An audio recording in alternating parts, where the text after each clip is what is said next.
Hey guys, welcome back. Today we're going to take a look at the Ruby Obsessions mini palette from Huda Beauty. This is part of a new collection that has been released. There are 5 palettes in total. I have reviewed the Amethyst one and I'll stick that video in the card up here. I also have the Sapphire and the Emerald one, and I do plan on doing reviews on these 2 palettes as well, so look for them at some point in the future. There is another palette. It's all warm brown tones with some oranges put in there. When I saw pictures of it online, I wasn't one bit interested because I thought it looked very similar to the Warm Brown Obsession palette, which is part of the Permanent line. But then I saw it in stores and swatched it, and it's very pretty. It's very tempting.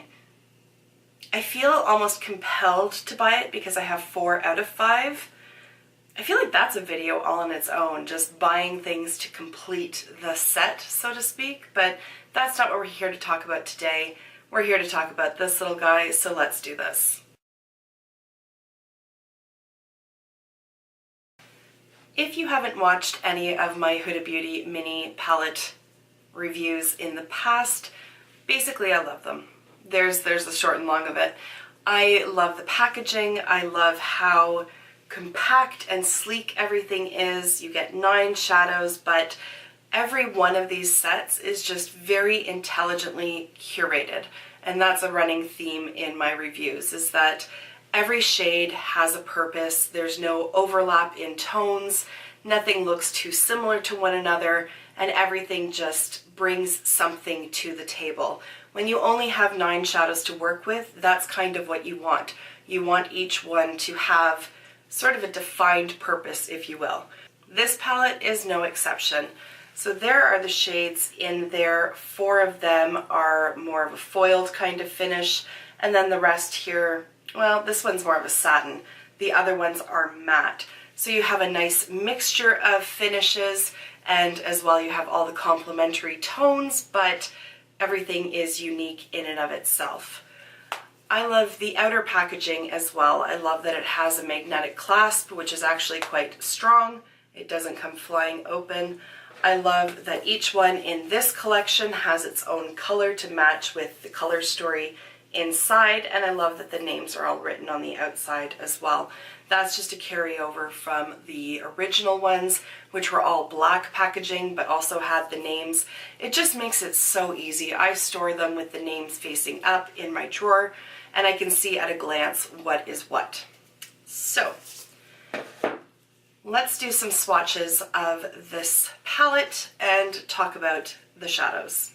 There are the swatches there. The lightest one barely shows up on my skin. I'm not overly upset about that because I use it as a like a base shadow to set my primer, and I also use it to buff out the edges of the other shadows. I did film the look that I'm wearing right now. It is going to be included in this video, and you'll see how I use that shadow. There are no names printed on the actual palette itself because frankly there's no room for it. Everything is just kept so nice and precise and condensed in here that there's no room for it. If I look at the ingredients on the back, it does appear that there are at least 3 names. They've only named 3 things. I don't know, maybe if I peel it off and look, there would be others. Regardless, I don't think it really matters what the names of them are. If we look at the shadows and look at what's in the pan, you can kind of figure out what we're going with here. So I have organized them in terms of the mattes, and then that more satiny finished, and then the more metallic shades over here. If you've never watched one of my videos where I swatch eyeshadows, I will just let you know. I don't prime my arm beforehand. I use my finger and I do a swipe down. For these matte shadows, just to even them out, I went down twice, but didn't pick up additional product to do that. I just evened out what was applied from the initial swatch. So that's how I do my swatches.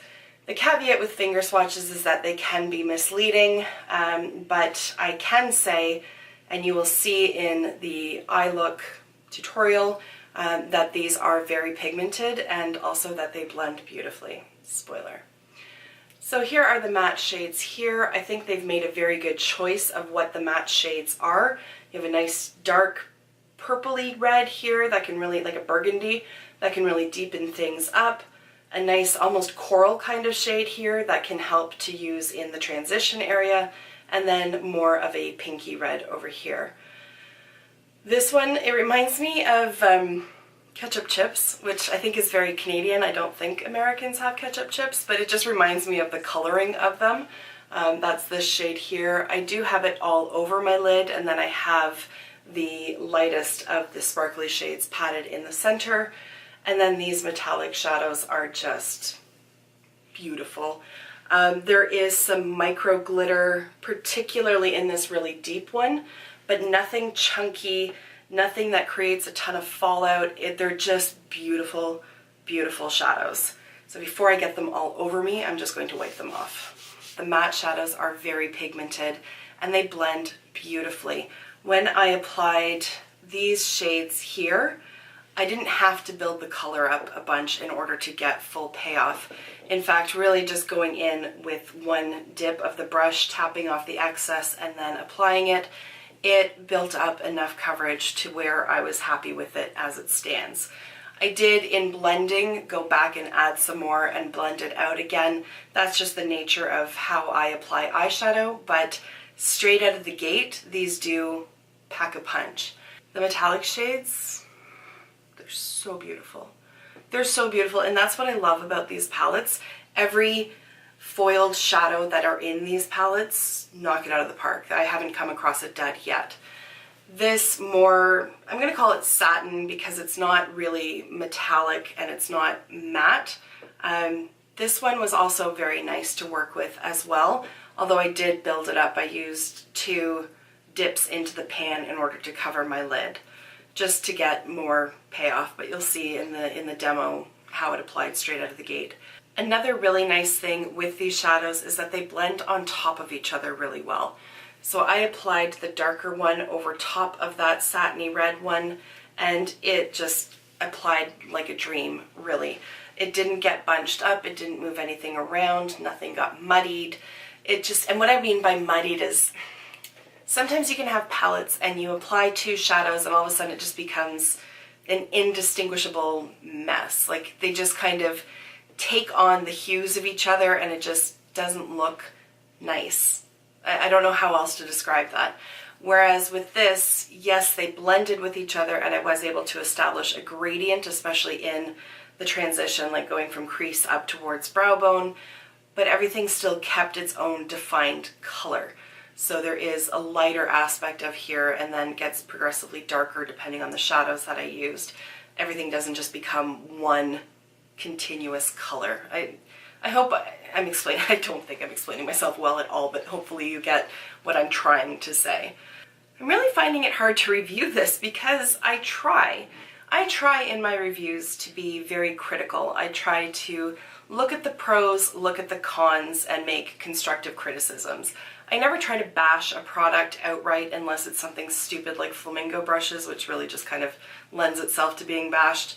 And I also try not to blow smoke. Like that's not what I'm here for. I'm here to give you as much critical information as possible so that you can make the decision for yourself. I'm having a hard time coming up with negatives. I had the same problem with the amethyst one. I guess if I was to be particularly picky about this one, the complaint that I would have is that it's called the Ruby palette, but it's altogether more pink in nature than it is red. So the only true red really is that more satiny shade, and even then, it's almost more of like an orange red. It's not a true crimson. And I guess, playing devil's advocate, I guess the reason I do that is because a true red is probably not overly appealing to the mass market. However, if it's a Ruby palette, give us one.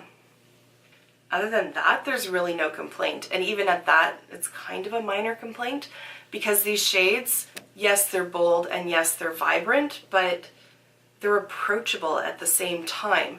This is a look that I would actually wear to work. That's just within my comfort zone. A lot of people wouldn't feel comfortable doing that, but to me, this isn't so over the top that it edges toward avant-garde. It's just a brighter eyeshadow look. So from that perspective, if If you're interested in brighter shades, something a little bit unique, something more definitely warm than the warm neutral palettes that are on the market, this one very well might be up your alley.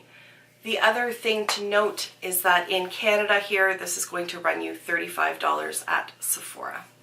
That is all the information that I have to give you.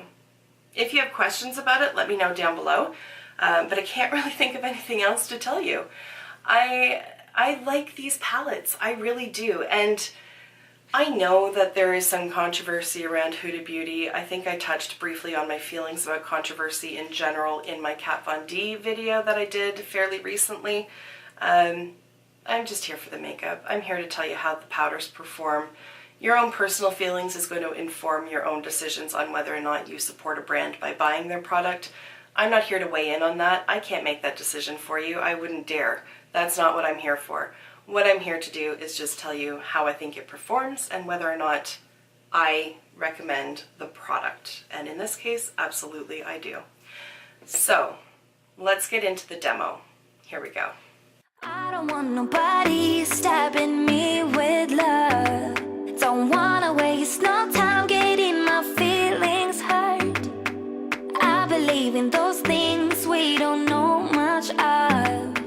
There's just so much to see that ain't about love. I'm ready to face my fears. I'm ready to taste the weird. I just wanna walk the hills above. My ordinary life, I could let it burn. 'Cause I just wanna go to the deep end. I just wanna go to the deepest end. No planning, no stress, and no act, no trying to fix what we are. Just go to the deepest end. I never got to let loose, hanging out with you. You tossed and you turned our love into a stiff statue. My brain was having enough, like my thoughts just stopped. Now all I think of is leaving this bad old spot. I'm ready to face my fears. I'm ready to taste the weird. I just wanna walk the hills above. My ordinary life, I could let it burn. 'Cause I just wanna go to the deep end. I just wanna go to the deepest end. No planning, no stress, and no act, no trying to fix what we are. Just go to the deepest end.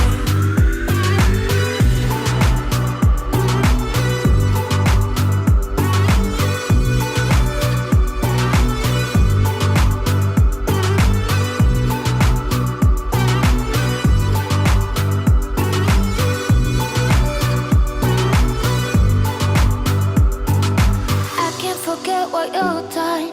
The way you act won't take me back. Just go. Yeah, I can't forget what you've done. The way you act won't take me back. Just go. 'Cause I just wanna go to the deep end. I just wanna go to the deepest end. No planning, no stress, and no act, no trying to fix what we are. Just go to the deepest end.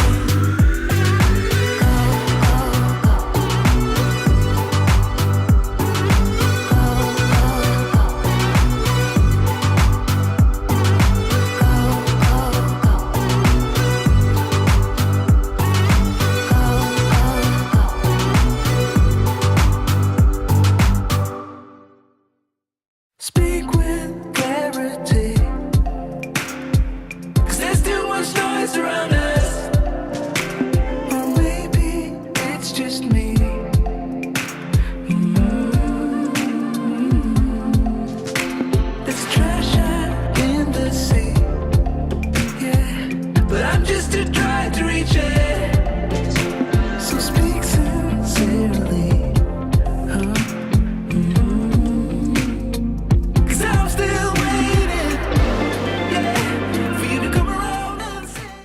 Alright, so that wraps up this video. Thank you so much for taking the time to watch, and I will see you in my next one.